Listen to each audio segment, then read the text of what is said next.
Parfois, il suffit d'ouvrir les yeux pour remarquer que quelqu'un souffre.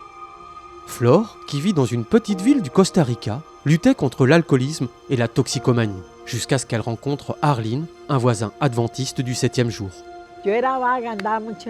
J'étais paresseuse, j'étais souvent dans la rue. Je faisais de mauvaises choses. Je cherchais Dieu, mais personne ne m'aidait.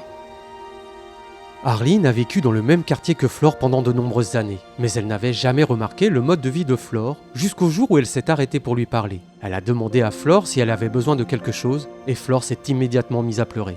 Ce jour-là, je suis allée au magasin et j'ai pris quelque chose à manger pour elle et je lui ai donné. Je lui ai demandé « Voulez-vous que j'étudie avec vous ?» Elle m'a répondu « Oui ».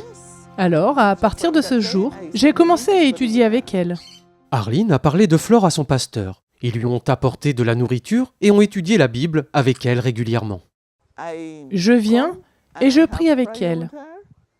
Elle aime le chant qui dit « Give me a new heart, my Lord ». Le matin, quand je viens prier avec elle, je mets cette musique pour qu'elle puisse l'entendre. Dame nuevo corazón, Señor. Dame nuevo corazón, Señor.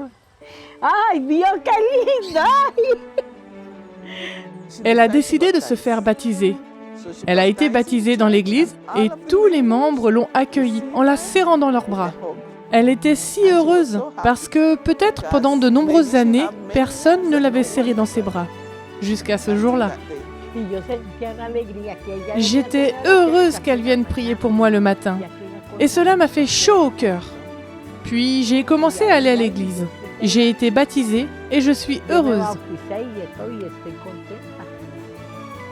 La vie de Flore a été transformée et elle ne lutte plus contre la dépendance comme avant.